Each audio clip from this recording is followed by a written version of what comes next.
Soyez les bienvenus dans le Clubhouse, un Clubhouse un peu exceptionnel puisque aujourd'hui nous recevons sur le plateau le pilote girondin de Bordeaux, le pilote du club de la Super League Formula, Franck Pereira. Bonjour. Bonjour. Comment ça va? Très bien. Bon, pas de difficulté pour arriver jusqu'au Hayan? Si, un petit peu, je suis pas d'ici, donc j'ai eu un peu... Oui, j'ai eu des difficultés à trouver l'endroit, mais bon. Aucun souci, on est très heureux de vous accueillir sur ce plateau pour nous accompagner tout au long de cette émission. Vincent Repoux, directeur général adjoint des Girondins de Bordeaux, grand fan de sport automobile et consultant aussi de Girondins TV d'ailleurs pour la Super League Formula, nous a rejoint. Bonjour Vincent. Bonjour Emmanuel. Et on a aussi le très grand plaisir d'accueillir Cédric Carasso, qu'on ne présente pas et qui lui aussi est un fan de sport automobile. Il nous le dira tout au long de cette émission. Bonjour Cédric. Bonjour Emmanuel. Franck Pereira, on va peut-être parler un petit peu de vous, vous présenter aux abonnés qui vous découvrent et ne vous connaissent pas. Est-ce qu'on peut avoir votre CV, votre carte d'identité en quelques lignes? J'ai commencé par karting comme beaucoup de pilotes. J'ai été champion du monde 2 fois à 14 ans et à 15 ans, qui m'a permis de signer un contrat avec Toyota F1. Donc j'étais le plus jeune d'ailleurs à 16 ans. Et ensuite les étapes Formule Renault, Formule 3 où j'ai remporté les titres j'ai été pilote essayeur chez Toyota en 2005 et 2006. Et puis je suis arrivé jusqu'à la GP2 et ensuite par contre mon contrat s'est terminé, je suis parti aux États-Unis faire l'IndyCar. Et puis après, je suis revenu et depuis Super League. Super League Formula.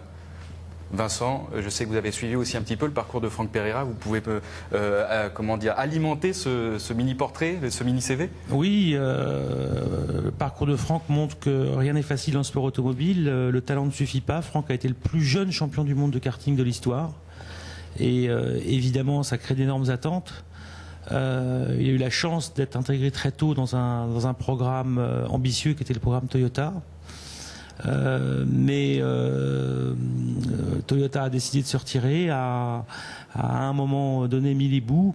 Et Franck l'a dit très rapidement, il est parti aux États-Unis. Je crois qu'il s'est fait remarquer en Indy Light et en IndyCar, mais n'ayant plus le soutien d'un constructeur, je crois, sans me tromper, que tu n'as pas pu assurer des saisons complètes. Il y a eu des résultats excellents.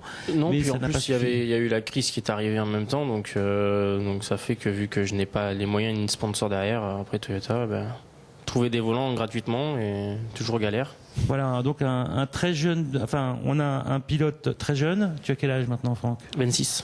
Mais très expérimenté et qui a encore effectivement une belle carrière devant lui. Si on peut y participer avec les Girondins, on sera évidemment très content. Cédric, vous suivez un petit peu la Super League Formula. Est-ce que c'est une compétition que vous connaissez? Oui, j'ai connu ça, on va dire, l'année dernière, quand la voiture était venue au circuit de Mérignac. Je l'ai découverte là. C'est assez intéressant parce que on va dire, moi qui suis vraiment fan de sport auto, on retrouve, on va dire, des sensations ou des caractéristiques de la Formule 1. Bon, c'est pas non plus d'aussi gros moyens que ça, mais c'est clair que c'est déjà intéressant. C'est vrai qu'il ne faut pas que ça monte dans les moyens de la F1. Il faut que ça reste abordable, même pour le public et tout ça. La F1 est une belle vitrine, mais... C'est un petit peu la formule de course à l'américaine, avec des voitures moins élaborées techniquement, mais au final, à regarder et à suivre, aussi spectaculaire que des F1. Il y a des appuis, il y a des moteurs de 750 chevaux, il y a un vrai bruit de voiture de course, parce qu'il y a des V12. On a le push to pass, où ça c'est très impressionnant parce que ça nous permet de doubler. Messieurs, je vous interromps tout de suite. Push to pass, alors pour les abonnés, expliquez, parce que même moi je suis largué. Alors, ça n'a rien à voir avec une faute dans la surface de réparation. Ça n'a rien à voir avec ça? C'est pour ça que je suis largué alors. On pourrait croire que c'est un peu comme c'est un boost comme dans Fast and Furious où ils appuient sur le bouton, il y a une turbo, en fait c'est un peu comme ça. Comme dans K2000, ça me revient. Oui, je me rappelle plus. Mais on peut l'enclencher 8 fois dans la course. Donc ce qui permet les dépassements et puis aussi ce qui permet surtout de gérer par rapport aux stratégies, aussi par rapport au pit stop quand on sort, de faire vraiment un temps canon et de gagner du temps. Donc, mais c'est surtout pour les dépassements.